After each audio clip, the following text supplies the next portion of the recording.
அதாவது தொடர்ந்து இடைநிலை ஆசிரியர்கள் போராட்டம் நடத்திக்கிட்டே இருக்கிறாங்க. ஆனால் அவங்களுடைய தேர்தல் அறிக்கையில் இடைநிலை ஆசிரியர்களுக்கு நாங்கள் அந்த உத்தரவாதம் கொடுத்திருந்தாங்க. அந்த உத்தரவாதத்தை இன்னைக்கு 5 வருடம் அவங்களுடைய ஆட்சி முடிகின்ற தருவாயில் கூட அதை நிறைவேற்றுவதற்கு அவர்களுக்கு மனம் இல்லை. அதனால் தொடர்ந்து இடைநிலை ஆசிரியர்கள் போராடி கொண்டிருக்கிறார்கள். அதுவும் ஜாக்டோ ஜியோ அவங்களும் ஜனவரி 6ஆம் தேதியிலிருந்து போராட்டம் நடத்தப் போவதாக அவங்களுடைய பேச்சுவார்த்தை தோல்வியடைந்து 6ஆம் தேதி தொடர்ந்து மறுபடியும் வேலை நிறுத்தம் செய்வதற்காக இருக்கிறார்கள். தமிழ்நாடு சத்துணவு ஊழியர்களும் அந்த ஒரு அங்கமாக ஜாக்டோ ஜியோவில் வருகிறார்கள். அவர்களும் போராட்டம் நடத்துவது தயாராக இருக்கிறார்கள்.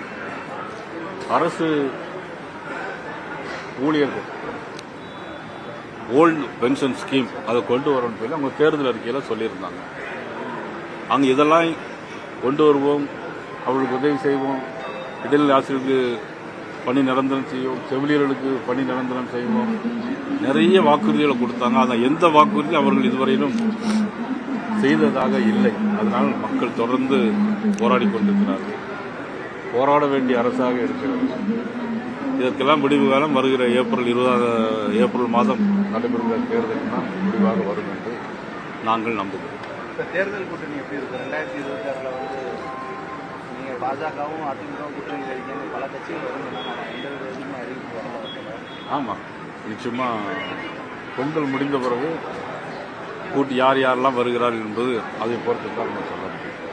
என்னை பொறுத்தவரை இன்னைக்கு இருக்கக்கூடிய கூட்டணி இருந்தாலே நாங்கள் வெற்றி பெறுவோம். இன்னும் பல கட்சிகள் வந்தால் இன்னும் பலமான கூட்டணியாக அது அமையும். அந்த பயணம் முடிகிறப்ப வந்து இந்த காசி தமிழ்ச்சங்கம் பிரதமர் மோடி அதாவது காசி தமிழ்ச்சங்கம் பாரதமர் நரேந்திர மோடி அவர்கள் குஜராத் தமிழ்ச்சங்கம் நடத்தினார்.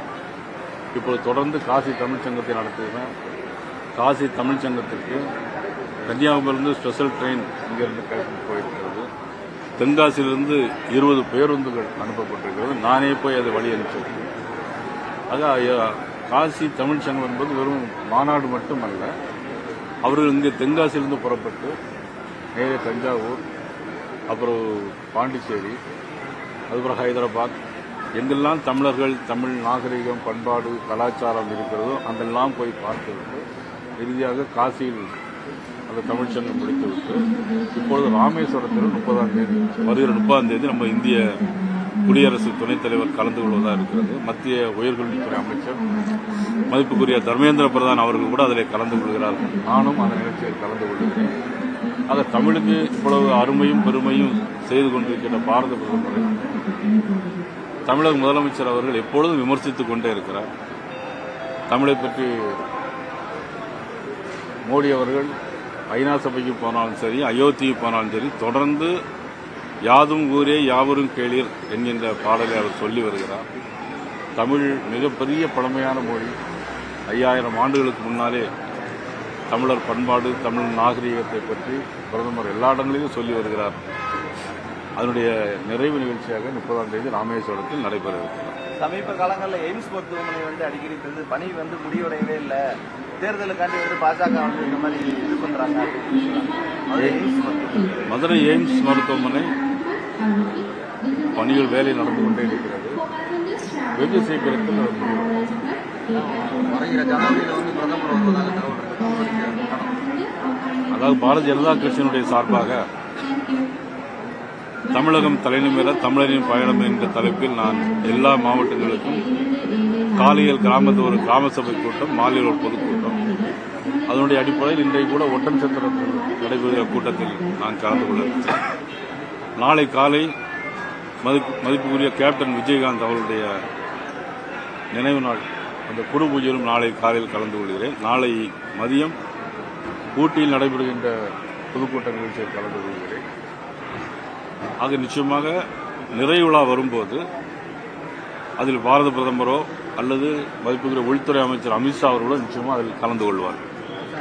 தொடர்ந்து வந்து தமிழிசை சவுந்தரராஜன் அவர்கள் விஜய் வந்து எங்களோட வந்தாக்கம் பாதுகாப்பு எங்களோட வந்தாக்கம் பாதுகாப்பு சொல்லுவாங்க. ஆனால் அவங்க வந்து நாங்கள் யாருடைய கூட்டணியில்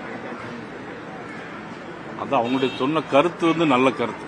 டாக்டர் தமிழிசை சவுந்தரராஜன் அவர்கள் சொன்ன கருத்து என்பது பாதுகாப்புன்னு என்ன சொன்னியாச்சுன்னா, ஒருவேளை அல்லது நாளைக்கு வேற மாதிரி சூழ்நிலை வந்தால் விஜய்க்கு எந்த விதமான பாதுகாப்பு இருக்காது.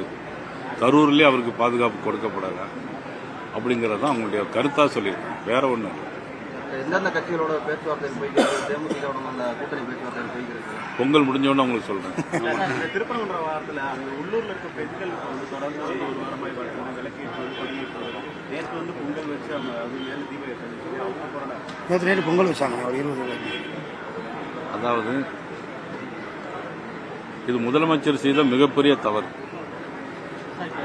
நீதிமன்றத்தை மதிக்காமல், நீதிமன்ற தீர்ப்பை மதிக்காமல் நீதிபதிகள் மீதே இம்ப்ளீச்மெண்ட் கொண்டு வருவது இது மிகப்பெரிய ஒரு மோசமான முன்னுதாரணமான செயல். இது ஒவ்வொரு மக்கள் மனதிலும் இன்றைக்கு கொழுந்து விட்டு எரிய ஆரம்பித்தது. ஏற்கனவே பூரணச்சந்திரன் அவரே தன்னை எரித்துக் கொண்டார். அதிலும் திருப்பரங்குன்றத்தில் அந்த புனித இடம் புனிதம் கெட்டுவிடக்கூடாது என்பதற்காக கடவுள் மறுப்பு கொள்கையில் இருந்த பெரியார் சிலை முன்னாலேயே அவர் தீ வைத்து தன்னை கொளுத்தினார். அது ஒரு நல்ல முன்னுதாரணம் இல்லை. இளைஞர்கள் அந்த மாதிரி காரியங்களை யாரும் செய்யக்கூடாது. ஆனால் அதே நேரத்தில் இன்னைக்கு ஒவ்வொருவருடைய மனதிலும் பெண்கள் மட்டுமல்ல, எல்லோரும், தமிழகம் மட்டுமல்ல, உலகெங்கும் வாழும் தமிழர்கள் ஒட்டுமொத்தமாக ஒவ்வொருடைய மனதிலே தீபம் ஏற்ற வேண்டும் என்ற உணர்வு வந்திருக்கு. அதனுடைய அடிப்படையில் இன்னைக்கு அங்குள்ள பெண்கள், நீங்கள் சொல்லிதான் எனக்கு தெரியும், அங்குள்ள பெண்கள் தீபம் ஏற்றி மும்முரமாக இருக்கிறார்கள். உண்மையிலேயே அது பக்தியின் ஒரு அம்சமாக வரவேற்கப்படக்கூடிய ஒரு அம்சம்.